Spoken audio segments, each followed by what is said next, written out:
इस चैप्टर के अंदर जो एक्सरसाइज 6.1 है उसके अंदर हमारे पास क्या मिलेगा, rate of change of quantities. उसके बारे में हम थोड़ा सा डिस्कस करेंगे, बाकी क्वेश्चंस करेंगे, चुटकियों में सोल्व आउट करोगे आप। ध्यान से देखो, जो हमारा यहां पे मेन टॉपिक होगा एक्सरसाइज 6.1 के अंदर वो क्या होगा, rate of change of quantities, change of quantities. तो यहां पे लिख लेते हैं एक बार हम टॉपिक को।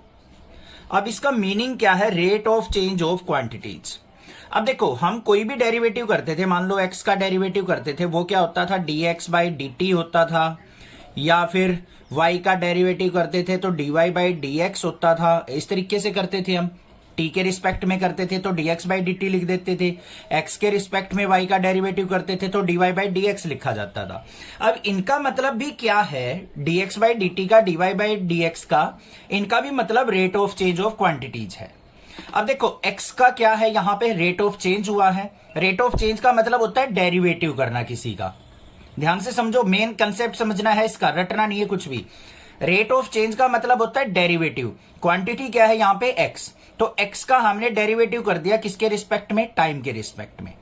तो यहां पे x जो है उसका रेट चेंज हो रहा है किसके रिस्पेक्ट में, टाइम के रिस्पेक्ट में। इस तरीके से भी बोला जा सकता है। यहां पे क्वांटिटी क्या है, y, इसका रेट ऑफ चेंज कर दिया किसके रिस्पेक्ट में, x के रिस्पेक्ट में। या फिर क्या कह सकते हैं हम, y का डेरिवेटिव कर दिया विद रिस्पेक्ट टू x। दोनों का मतलब क्या है, सेम है। अब एग्जांपल लेते हैं छोटा सा। मान लो x हमारे पास क्या है, डिस्टेंस है। x क्या है, डिस्टेंस। और मैं कह दूं कि इस x का डेरिवेटिव करो विद रिस्पेक्ट टू टाइम। क्या कहा मैंने, derivative with respect to time. अगर टाइम के रिस्पेक्ट में इसका डेरिवेटिव करना हो तो क्या लिखेंगे इसको, वैसे dx बाय dt। और ये टर्म क्या बन गई हमारी, जल्दी बताओ। साइंस के अंदर derivative of distance with respect to time, dx by dt क्या लिखा जाता है, या फिर x क्या है हमारा, distance. Rate of change of distance with respect to time क्या होता है हमारा, स्पीड के इक्वल होता है। तो ये क्या हो गया हमारा, स्पीड। तो dx बाई dt को हम यहां पे स्पीड भी लिख सकते हैं। इस तरीके से यहां पे कन्वर्जन होगा। अब कई बार क्या आ जाता है, rate of change of volume. मान लो हमारे पास कोई क्यूब है, आइस क्यूब है, ये रहा। वो क्या कर दिया हमने, रूम टेम्परेचर पे रख दिया, तो हमें पता है ये मेल्ट होगा, तो इसका वॉल्यूम क्या होता चला जाएगा, डिक्रीज होता चला जाएगा, ये मेल्ट होता चला जाएगा। और थोड़ी सी देर के बाद देखेंगे हम इसकी शेप बहुत छोटी रह जाएगी क्यूब की। तो ये क्या है हमारा वॉल्यूम। टाइम के रिस्पेक्ट में इसका डेरिवेटिव क्या होगा, dv बाय dt। मतलब इस रेट से ये डिक्रीज होता जा रहा है।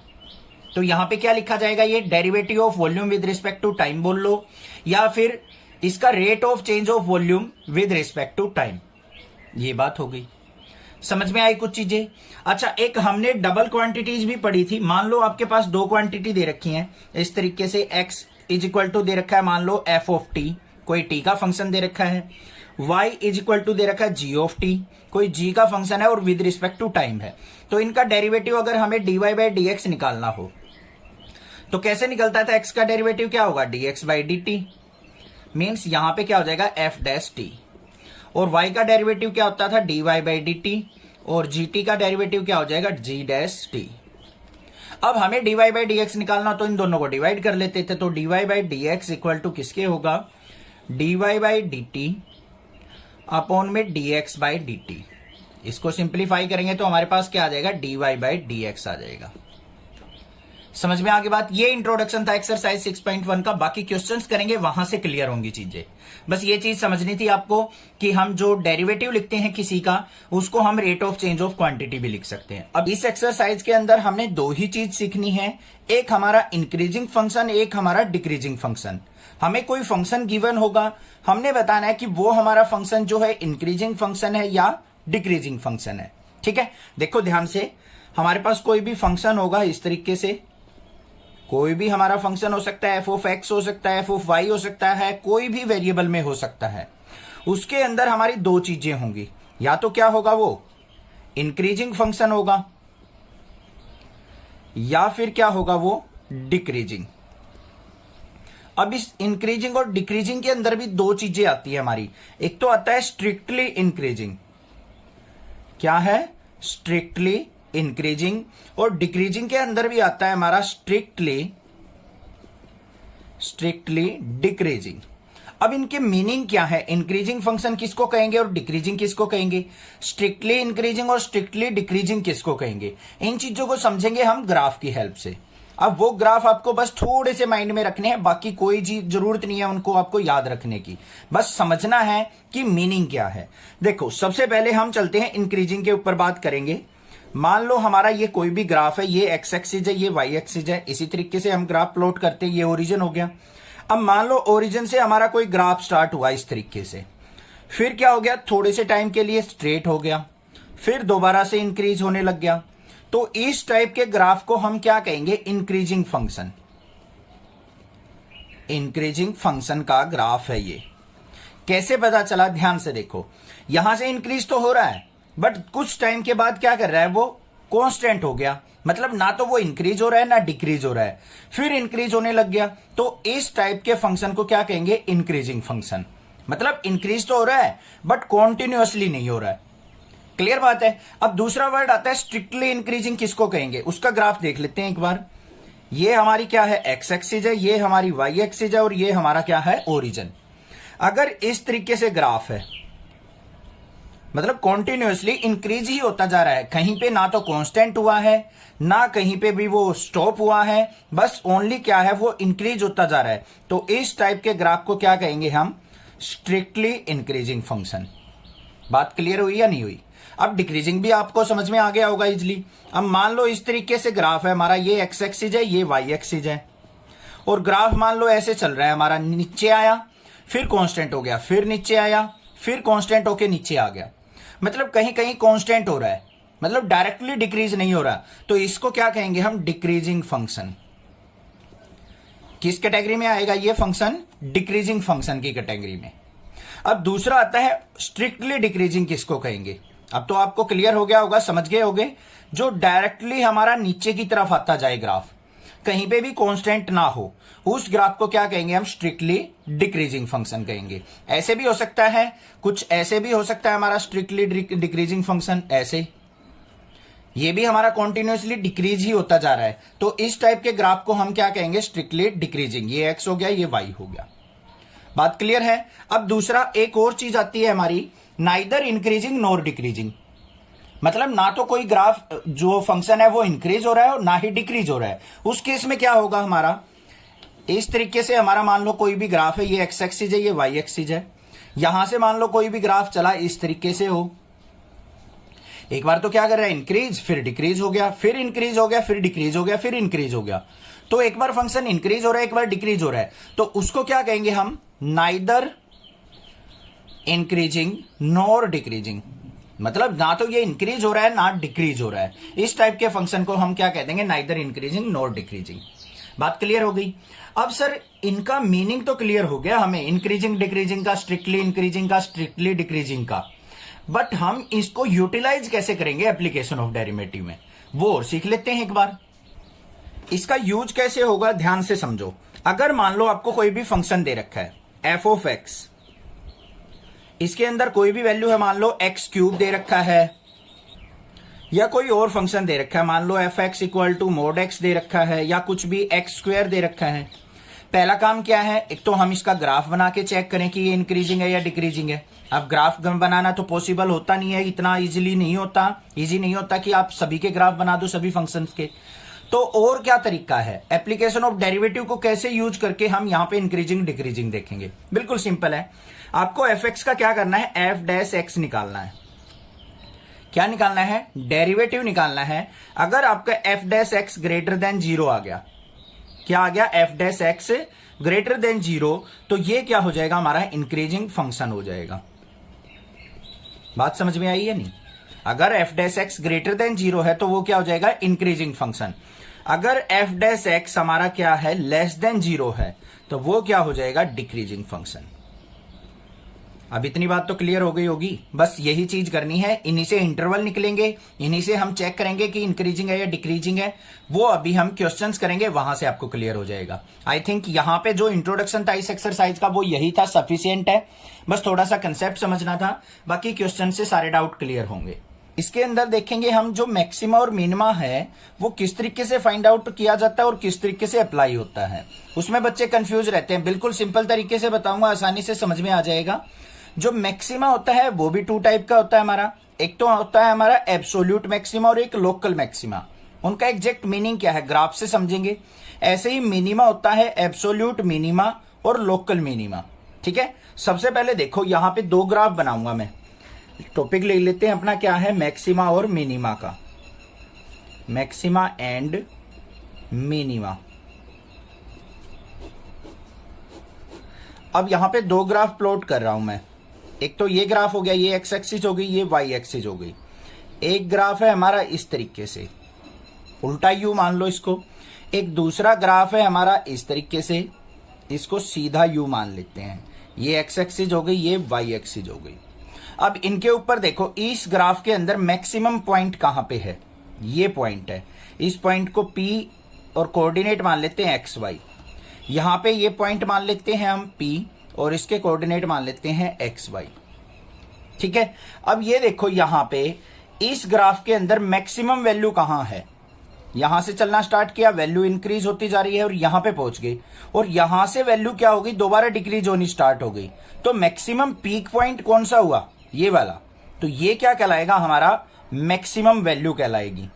क्या कहलाएगी, मैक्सिमम वैल्यू। या फिर हम कह सकते हैं point eight which value decreasing. यहां पे क्या कहा मैंने, पॉइंट एट विच, मतलब जहां से वैल्यू डिक्रीज होनी स्टार्ट हो जाती है वो पॉइंट हमारा मैक्सिमम पॉइंट कहलाता है। अब इस वाले ग्राफ में आ जाओ, यहां से वैल्यू डिक्रीज होनी स्टार्ट हो गई और इस पॉइंट के बाद हमने देखा कि वैल्यू दोबारा से इंक्रीज होनी स्टार्ट हो गई। तो लोवेस्ट वैल्यू इस ग्राफ में कहां पे आई, ये वाली। तो ये क्या हो जाएगी, हमारी मिनिमम वैल्यू पॉइंट। ये मिनिमम हो जाएगा और ये क्या हो जाएगा, हमारा मैक्सिमम। इतनी बात समझ में आ गई ना। थोड़ा सा टॉपिक था ये, छोटा सा ग्राफ की हेल्प से हमने देखना था कि मिनिमम और मैक्सिमम क्या चीज है। ठीक है, अब इसके अंदर 2 चीजें आती हैं हमारी। एक तो आती है वैल्यू, एक आता है पॉइंट। एग्जाम में पूछा जाएगा, क्वेश्चंस के अंदर भी आएगा कि मैक्सिमम पॉइंट निकालो या मैक्सिमा पॉइंट निकालो या मैक्सिमा वैल्यू निकालो। अब देखो कोई भी कोऑर्डिनेट होता है हमारा, कोऑर्डिनेट कैसे लिखा जाता है। मान लो हमारे कोऑर्डिनेट हैं कोई भी P पॉइंट पे x, y। जो x होगा हमारा वो क्या कहलाएगा, मैक्सिमम पॉइंट। मैक्सिमम पॉइंट, जो भी x कोऑर्डिनेट होगा उसको क्या कहेंगे, मैक्सिमम पॉइंट या फिर मिनिमम पॉइंट। वो तो हम ग्राफ की हेल्प से देख लेंगे, मिनिमम पॉइंट। और जो y होगा, y कोऑर्डिनेट क्या डिफाइन करेगा, हमारी मैक्सिमम वैल्यू या फिर मिनिमम वैल्यू को, मिनिमम वैल्यू को। ये चीज ध्यान रखनी है आपने। कैसे हुआ देखो ध्यान से। हम कोई भी फंक्शन लिखते हैं, एफ एक्स इक्वल टू मान लो एक्स स्क्वायर माइनस 2x। इसको सोल्व आउट करके मान लो x का सॉल्यूशन आएगा हमारे पास, तो वो क्या होगा, मैक्सिमम पॉइंट या मिनिमम पॉइंट होगा। अब उस x की वैल्यू को इसके अंदर पुट करूंगा तो इसका fx का सॉल्यूशन आएगा, और इस fx को हम किससे रिप्रेजेंट करते हैं, y से। तो मतलब y का सॉल्यूशन आ जाएगा, y की कोई वैल्यू आ जाएगी, तो उसको क्या कहेंगे, मैक्सिमम वैल्यू या मिनिमम वैल्यू। ये चीज क्लियर होगी या नहीं होगी। ठीक है, अब देखो मैक्सिमा 2 टाइप का होता है हमारा, मिनिमा भी 2 टाइप का होता है। उसके लिए भी एक छोटा सा ग्राफ बना लेंगे। यहां से मैंने मान लो एक ग्राफ बनाना स्टार्ट किया इस तरीके से।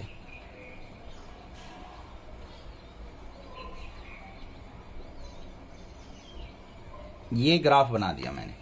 ठीक है, इसमें पॉइंट देखो कहां है। एक तो ये पॉइंट है A, ये पॉइंट है B। मैक्सिमम मिनिमम पॉइंट लिखते चले जाओ बस। C, ये D, ये E, ये F, ये हमारा मान लो G, और ये मान लिया क्या है H। अब इसके अंदर देखो सबसे पहले मैक्सिमा पॉइंट देखते हैं हम। मैक्सिमा पॉइंट कौन कौन से हैं, जो हाईएस्ट वैल्यू, जहां से वैल्यू डिक्रीज होनी स्टार्ट हो रही है, ये भी है, ये भी है, ये भी है, और ये भी मैक्सिमम पॉइंट पे पहुंच गया तो ये भी है। तो ये चारों पॉइंट क्या है, हमारे मैक्सिमम पॉइंट हैं। अब इसके अंदर 2 टाइप आती हैं हमारी। एक तो लोकल मैक्सिमा होता है, एक एब्सोल्यूट मैक्सिमा होता है। एब्सोल्यूट का मतलब है जो कि पीक वैल्यू है। इन चारों में से पीक वैल्यू कौन सी है, हमारी हाईएस्ट वैल्यू डी वाली। तो ये क्या कहलाएगा, हमारा एब्सोल्यूट मैक्सिमा। Absolute maxima. या फिर कई जगह इसको क्या कह देते हैं, ग्लोबल मैक्सिमा भी कह देते हैं।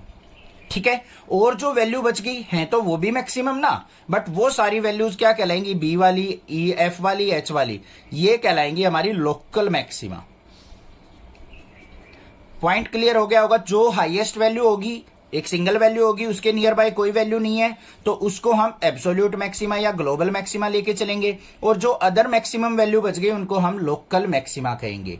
सेम काम यहां पे होता है मिनिमम वैल्यूज में। ये भी मिनिमम है, ये भी मिनिमम, ये भी मिनिमम और ये भी मिनिमम।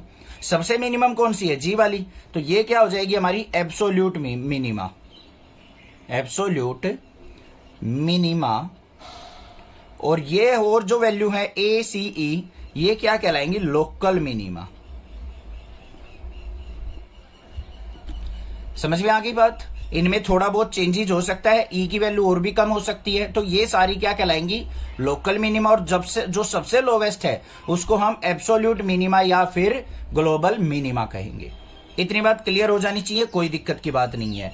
अब बात आती है यहां पे जो एब्सोल्यूट मैक्सिमा होता है या मिनिमा होता है, उसको हम हमेशा क्लोज इंटरवल पे फाइंड आउट करते हैं। ध्यान से देखो मैंने क्या कहा है, जो एब्सोल्यूट मैक्सिमा और एब्सोल्यूट मिनिमा है, लिख भी देता हूं यहां पे, एब्सोल्यूट मैक्सिमा और मिनिमा किस पे फाइंड आउट होंगे, क्लोज इंटरवल पे। कैपिटल ब्रैकेट क्लोज इंटरवल को डिनोट करती है, तो पता लग गया। और ऐसे ही लोकल मैक्सिमा और मिनिमा, लोकल मैक्सिमा और मिनिमा ये हमेशा ओपन इंटरवल पे सोल आउट होते हैं। ये बात भी आपको ध्यान रखनी है, ठीक है। अब इनको सोल आउट करने के लिए कैसे मैक्सिमा वैल्यू, मैक्सिमम पॉइंट, या मिनिमा वैल्यू या minimum point, absolute maxima, absolute minima, या फिर लोकल मैक्सिमा, लोकल मिनिमा, ये किस तरीके से फाइंड आउट किए जाते हैं, इनके लिए होते हैं दो टेस्ट। क्या, एक तो फर्स्ट डेरिवेटिव टेस्ट होता है, एक सेकंड डेरिवेटिव टेस्ट होता है। किस तरीके से अप्लाई करते हैं वो भी सीखते हैं। सबसे पहले आता है हमारे पास फर्स्ट डेरिवेटिव टेस्ट। कब हम इसको अप्लाई करेंगे, किस तरीके से वैल्यू फाइंड आउट होंगी वो देख लो। अब यहां पे क्या होगा, हमें कोई भी एक फंक्शन गिवन होगा एफ एक्स, स्टेप वाइज चलेंगे। ये मान लो हमारा क्या है, स्टेप फर्स्ट, कोई भी फंक्शन गिवन है आपको। सबसे पहला काम क्या करना है, तो स्टेप सेकंड के अंदर इसका डेरिवेटिव फाइंड आउट कर लेना है। F dash x find out कर लिया, हो गया फर्स्ट डेरिवेटिव। उसके बाद क्या करना है, स्टेप थर्ड में आपको एफ डैश एक्स जो भी आएगा उसको इक्वेट टू 0 कर लेना है। इसकी हेल्प से हमें क्या मिलेंगी, value of x find out हो जाएंगी, वैल्यू ऑफ एक्स। ठीक है, अगर यहां पे एक्स की मल्टीपल वैल्यूज आती हैं, क्या आती हैं, मल्टीपल वैल्यूज, तो हम फर्स्ट ऑर्डर डेरिवेटिव टेस्ट को यूज करेंगे। क्या कहेंगे हम, it's use for multiple values, multiple values of x. Multiple value of x के लिए क्या किया जाता है, ये फर्स्ट ऑर्डर टेस्ट से यूज किया जाता है। कैसे यूज होगा, अब यहां पे एक्स की मल्टीपल वैल्यू आ गई, मान लो एक्स की वैल्यू आ गई आपके पास, ए आ गई, बी आ गई, सी आ गई। हमें इन एबीसी वैल्यू को एफ एक्स के अंदर पुट करना है, तो क्या निकलेगा हमारे पास, एफ ऑफ ए निकल आएगा, वो मान लो 10 आ गया। एफ ऑफ बी आ जाएगा, मान लो वो आ गया माइनस का 20। एफ ऑफ सी रखने के बाद हमारे पास आ गया मान लो 30। ऐसे वैल्यू आ जाएंगी। अब इनमें से मैक्सिमा और मिनिमा वैल्यू तो आप इजिली फाइंड आउट कर सकते हो। ये देखो क्या है हमारी एब्सोल्यूट मैक्सिमा वैल्यू, ये सबसे लोवेस्ट वैल्यू, तो एब्सोल्यूट मिनिमा वैल्यू। था ना आसान, समझ में आ गया फर्स्ट ऑर्डर डेरिवेटिव टेस्ट। अब सेकंड ऑर्डर डेरिवेटिव टेस्ट जो होता है वो इसका गुरु होता है, मतलब वो सिंगल वैल्यू पे भी यूज किया जा सकता है और मल्टीपल वैल्यूज पे भी यूज किया जा सकता है। उसको हम हर जगह यूज कर सकते हैं। अब उसको कैसे यूज किया जाता है वो और देख लेते हैं एक बार। Second order test, second order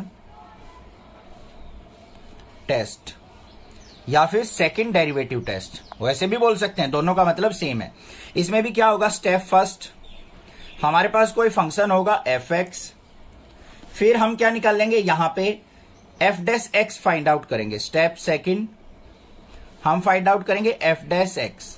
यहां पे ध्यान देना है, हमें यहां पे डायरेक्टली सेकंड ऑर्डर डेरिवेटिव नहीं करना है। अब हमें क्या करना है, स्टेप थर्ड में F dash X equal to 0 put करना है। अगर यहां पे एक्स की मल्टीपल वैल्यू आ गई, एक्स की वैल्यूज आ जाएंगी आपके पास, मल्टीपल वैल्यू आ गई तो डायरेक्टली हम फर्स्ट ऑर्डर टेस्ट भी लगा सकते हैं। अगर मान लो यहां पे सिंगल वैल्यू आती है तो हमें क्या करना पड़ेगा, सेकंड ऑर्डर डेरिवेटिव करना पड़ेगा। सेकंड ऑर्डर डेरिवेटिव मतलब स्टेप 4 करेंगे। इसका एफ डबल डैश एक्स भी फाइंड आउट करेंगे। क्या फाइंड आउट करेंगे? F double dash x. अब एफ डबल डैश एक्स में जो एक्स की वैल्यूज आई हैं वो पुट करेंगे, तो एफ डबल डैश एक्स या तो हमारे पास क्या आएगा? पॉजिटिव, या एफ डबल डैश एक्स क्या आएगा हमारे पास बच्चों? नेगेटिव आएगा, या फिर एफ डबल डैश एक्स क्या आएगा हमारा? 0 के इक्वल भी आ सकता है। ये तीन ही वैल्यू पॉसिबल होंगी, या तो एग्जैक्टली 0 आ जाएगा, या पॉजिटिव वैल्यू आ जाएगी, या नेगेटिव वैल्यू आ जाएगी। तो यहां पे अगर मान लो पॉजिटिव आता है हमारे पास एफ डबल डैश एक्स, तो एक्स क्या हो जाएगा? X is minimum point. क्या हो जाएगा? X minimum point. अगर F double dash X negative आ गया तो हमारा एक्स इज मैक्सिमम पॉइंट। ये ध्यान रखना है आपको, सोल्व आउट करेंगे क्वेश्चन सब। और एफ डबल डैश एक्स अगर 0 के इक्वल आ गया तो क्या हो जाएगा? नाइदर मैक्सिमम नोर मिनिमम, नाइदर मैक्सिमम नोर मिनिमम। बात क्लियर हो गई या नहीं? y की वैल्यू जब निकलेगी जो भी एफ एक्स में पुट करके x के पॉइंट पुट करने के बाद, उससे क्या होगा? उससे हमारी वैल्यूज निकलेंगी। x के क्या होंगे? पॉइंट होंगे। y कोऑर्डिनेट किसको डिनोट करेगा? वैल्यूज को डिनोट करेगा। इतनी बात समझ में आ गई? यही था हमारा मैक्सिमा और मिनिमा। बाकी क्वेश्चन से सारी चीजें क्लियर करते चलेंगे।